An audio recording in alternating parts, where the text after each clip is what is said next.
Someone else we recently talked about did a little bit. I don't know. Was it oversharing? I don't We know want to if get this into is these kinda tweets. oversharing. Let's We talk can get about into the tweets. I don't know if it's oversharing though. It's definitely a vent. It was just a Okay, venting. it's It was definitely a more of a vent. venting moment than an overshare. And yeah, we're talking if you're just joining us.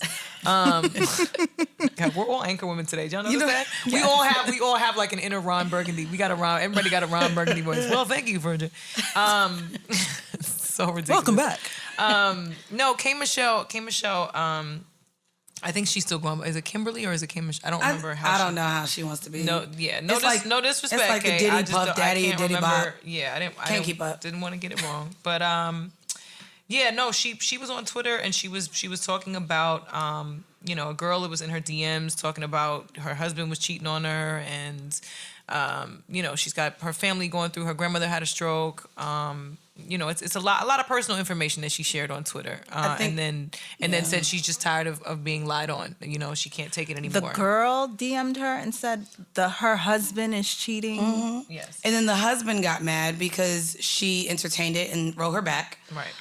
She's dealing with a lot. I think the most concerning tweet that I saw in this was "I just can't do it anymore." Yeah. And that was something that I believe Tamar tweeted very briefly before her suicide attempt.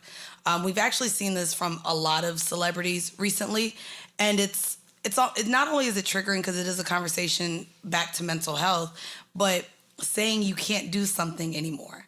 R.I.P. to Jazz Fly. She left off a lot of tweets that went maybe unnoticed. I know that just a lot of people wish they would have said something. And so to me, this leaves it. Like if you see your friends say, I just can't do it anymore, how do you respond to these? I think it's the Jazz Fly reference a little different because Jazz was a support person for a number of people. For a lot of people. Jazz Waters was a strong friend. Jazz Waters was the strong friend. So that's a little different. And shout out to Jazz Waters, R.I.P. Rest in paradise to that queen, because she talked me off the ledge a number of times throughout the last 10 years. And so she was always available for everybody else. I think that's a very different scenario. Whereas we see a lot of celebrities who, maybe some are under the influence, some are not. Some are under the influence whether they've been drinking, they might be on drugs, whatever the situation is.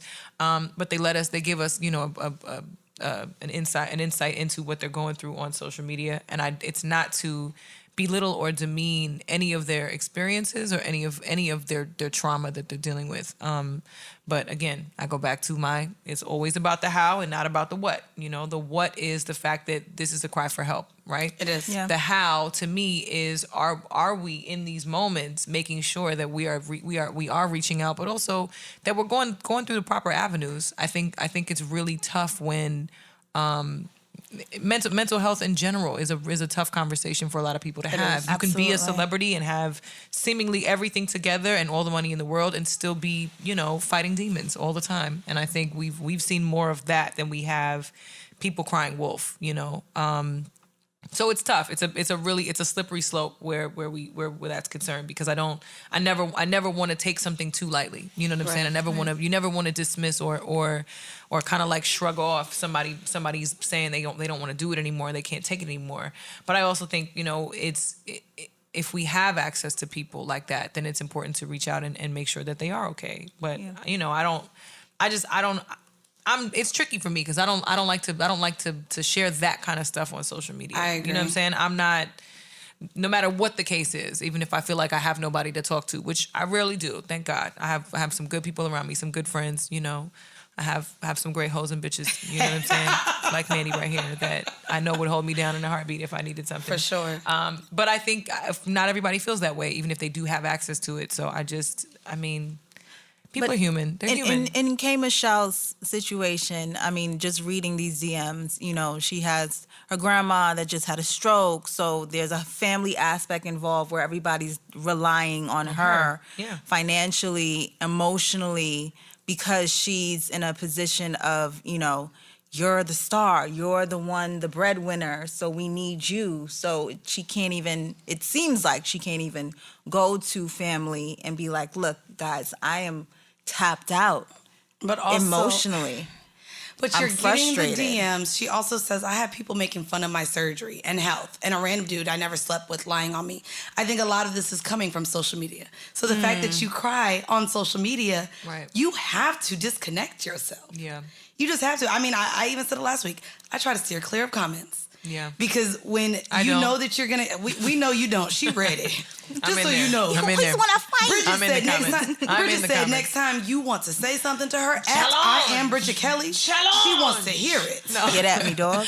No, it's not even that. I love verbal volley. I really do. And I welcome criticism. I think it's important when it's constructive. Sometimes not all criticism is constructive. Some criticism just being a hater. You just say you don't like it and move around. That's cool. Facts. That's fine. Facts. But I think this is different. I don't know. I think some of this stuff, like you said, is social media engagement. You open yourself up when you overshare. In general, you open yourself up to a lot of critique and a lot of judgment and a lot of opinions that shouldn't really hold any weight at all. Unsolicited as fuck. That just really should not matter. Right. But we give them a lot of attention, and I think that's the part that's upsetting. What is scary to me, I've said this on Twitter as well. What's scary to me is people don't realize or really take into account that you can log off. You can protect your mental health. Yes. You can protect your emotions. You can protect your state of mind, your sanity by logging off. Yeah. Or just delete the app for a little while. Like just Yeah. just give yourself a minute. Just like I'm cool on this, and just Your delete account it. will still be there. Don't but engage. Sure will. Take a break. And so will all of those comments. Yeah. And ats. Take a break. And messages. And we talked about this last week too, where with some celebrities there is a little bit of a need for that validation and attention regarding and surrounding a lot of topics. Obviously, on a personal note, you never want to hear that somebody's family member is sick or going through something, or it's just that's on that level. I think we all have empathy and compassion. On the level as far as somebody lying on their dick, I don't really. That to me is not. That's not a game changer. Also, but how right when you as women, you know what? Over 30, let men. They gonna lie. They just lie anyway. Men just lie. They just lie. Just lie. They is just what it lie is. anyway. So Whatever. if you lying on his dick, let him. But it shouldn't be something that like affects your whole mood and existence. Like, girl, let him lie. No. But don't be lying on your dick with me. I'm just saying. All right. Don't lie on me. I don't need that. Cause she ain't gonna hold you. And I ain't gonna hold that dick either. All right. Oh God. Boom, boom. Oh God. Oh my goodness. I can't.